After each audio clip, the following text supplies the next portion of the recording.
What's up, everybody? I came across a wave of toy pre-orders, and they're for a line that I've kind of like been back and forth on recently.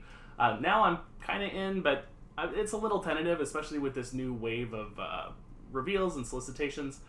And the reason is as I was going through these pictures for all the solicitations and all the accessories that they have and the price point, they seemed pretty indicative of the entire reason that I've been in and out of this line. So I figured we'd go ahead and we'd take a look at the entire line, the solicitation and everything, and we would just see how we feel at the end. Now, the line that I'm talking about is Bring Arts Final Fantasy VII line. If you're familiar, I think a lot of people are familiar with Play Arts Kai line, which is the line that they've had for way over a decade now. It's more of like Square Enix's interpretations of their own characters as well as other characters, and they're a lot more on like the 12-inch or 10-inch scale line. I don't actually know what scale they are, or if they are intended to like be any kind of scale at all, but they're much larger figures, and they're kind of renowned for having a higher price point as well as being kind of wonky on the appearance, because they are like Square Enix's kind of take on these characters. So I think like God of War and a couple of other ones from like that time period are like just really kind of wonky in like appearance and like paint job and stuff. But anyway, Bring Arts is Square Enix's venture into the 6-inch line, and Bring Arts is a brand that's kind of been in my doghouse for a while. I'll talk about that at some point in the future, probably not in this video. But judging by the pictures and judging by some of the reviews that I've seen, Bring Arts really does seem to be upping their game, and with the release of the Final Fantasy VII stuff looking so incredibly good, I think I just have to try them again. My complaints are that the line is really expensive. These figures have a price range of like $80 to $90 up to $100. It really depends on where you buy them. If you're importing them, it's closer to $80. If you're buying them locally, it's like $120 a figure through a Big Bad Toy Store. So if you buy all these guys through Big Bad Toy Store, it's going to cost you over like $600, which is absolutely insane for a group of 5 6-inch figures. But I digress. The reason that I'm really enjoying these guys is because these figures, these releases really go back to like the 90s interpretation or the 90s representation of these characters. They look almost exactly like they did in the original Final Fantasy VII game and the instruction manual that I just like poured my heart into as a kid, just like flipping through the pictures, trying to see everything. It really looks like the original artwork for the original game, and I really do have to give them kudos for that, because that is really hard to transfer into a 3D figure form. We'll just go ahead, we'll get straight into these guys. We're going to start, of course, with Rufus Shinra, kind of the head guy here.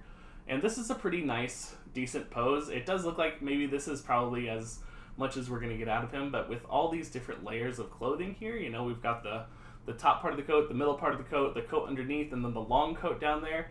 I definitely see some issues with actual, like articulation on this guy and getting anything, like, wider or more spread out than this pose right here as far as that lower body goes. But, I mean, I think he looks really good. Kind of moving on here, this is one of my complaints, is that these characters kind of come with, like, nothing as far as accessories. He really comes with 2 pairs of extra hands, a shotgun, and a replacement coat part that lets you put his hand into his pocket. Really, that's it. And for $80, I think that that's kind of too much. But if he comes out as clean and as nice looking as he does here, like, maybe that's something that I could forgive. Moving on, we've got one of my favorites, Reno. And Reno's got like some pretty decent articulation here, although it looks like he's got almost no ankle rocker. That's like a little bit of a complaint on my end, because he can't really hit this wide stance without that ankle rocker there. But, I mean, he's looking good, looking like he's straight out of that 1997 instruction manual. He's got a replacement coat that makes it look like he maybe can do some additional stuff. I think the purpose of this coat is just so that he can put his hand into his pocket, and this is, that back piece is just his coat coming up. And then he's got 2 little cattle prod things that he uses to hit people. I can't remember what they're called. And again, 2 extra sets of hands. So again, nothing like really great here, but I think the figure itself is really awesome looking. And then we've got Rude, looking really good. I do think maybe he's a little bit weak in the jaw area, but maybe I'm remembering like Rebirth more than I'm remembering my 1997 stuff. I think that they could have doubled up on some of the bodies on some of these guys, but they didn't. You can tell each body is like a different sculpt, and I think that's really great for them. I think that they did a good job there. But again, Rude comes with almost nothing. Rude comes with 2 extra hands and a back piece for his coat that lets him put his hand into his pocket. And I think that these guys are really just missing on an opportunity for accessories here, especially at that price point. Then we've got Elena. Casual look to the side because I could not remember her name. And she comes with a grenade. She's looking good, but she, again, seems to have the same problem that they all have with, like, no ankle rocker. A grenade is stuck in her grenade hand, so there's no throwing it or anything. And then we've got, again, 2 pairs of extra hands and a third kind of, I don't know what that one is. I don't really know what makes it separate from all the rest. Basically 3 sets of extra hands. One of them is a grenade hand, which is her weapon, her stand, and then nothing else extra here. Moving on to Tseng. Tseng has a cell phone. He also is able to put his hand in his pocket. I will note that our previous contestant could not put her hand into her pocket. She's like one of the only ones here.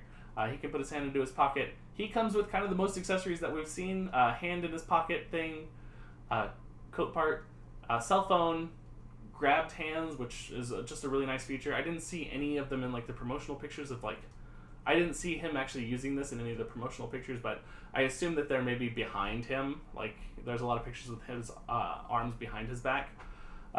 3 sets of extra hands and an extra for his cell phone.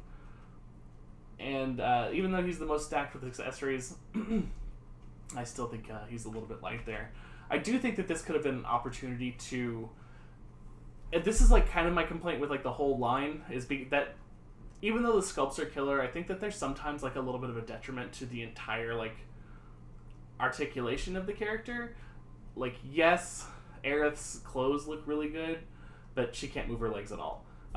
So like with this guy, I'm wondering how much he's going to be able to move his lower body with those 3 layers of coats. I hope it's a lot, but you never know. Also, just kind of looking here, you kind of have a hint right underneath his armpit area of like a really just kind of ugly and egregious looking joint right there holding on his coat. I really hope that that's not the case, but you never know.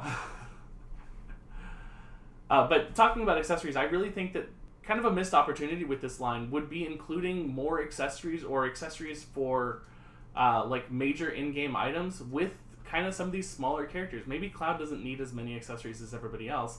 I think that he probably should have some more, like extra faces maybe, I don't know. But maybe these guys could come with materia. Maybe they could come with like items like Phoenix Down. Maybe they could come with a save point. Maybe they could come with things that we have in the game that we know exist, but we've never had like a representation of them, you know? I don't think that would add too much to the price of the figures, and I think that would really like kind of incentivize a lot of creators, or I think that would really incentivize a lot of collectors to actually go through and collect the entire line. Why else would you spend $600 on these guys when they don't come with like any accessories or anything? But if they came with maybe the parts to build a chocobo, or maybe if they came with just other in-game items that we can't get anywhere else that are in the same scale as everybody else, like maybe I'd have to get the whole line. I'd have to get the whole set. That's just the collector in me. So like I said, I'm tentatively in on these guys. I'm gonna kind of wait until my Cloud Strife comes in with his like motorcycle and the other guys that I have pre-ordered. I think I jumped in when Cloud Strife got re-released with the motorcycle, and Zach Fair came out with him around that time period. So I'm gonna kind of wait. I'm gonna see how those guys come out. If they're good, I think I'll keep my pre-orders for these guys. I'm not going through an American distributor because those prices are crazy. I'm going to save several $100s by just going through Japan. And let me know in the comments, what do you guys think? Are you interested in this? Do you like Final Fantasy VII? Do you like it enough to justify that $400 to $600 price tag for these 5 guys? Let me know in the comments how you feel about this and whether or not you're going to buy them. But that's it for this video. See you guys.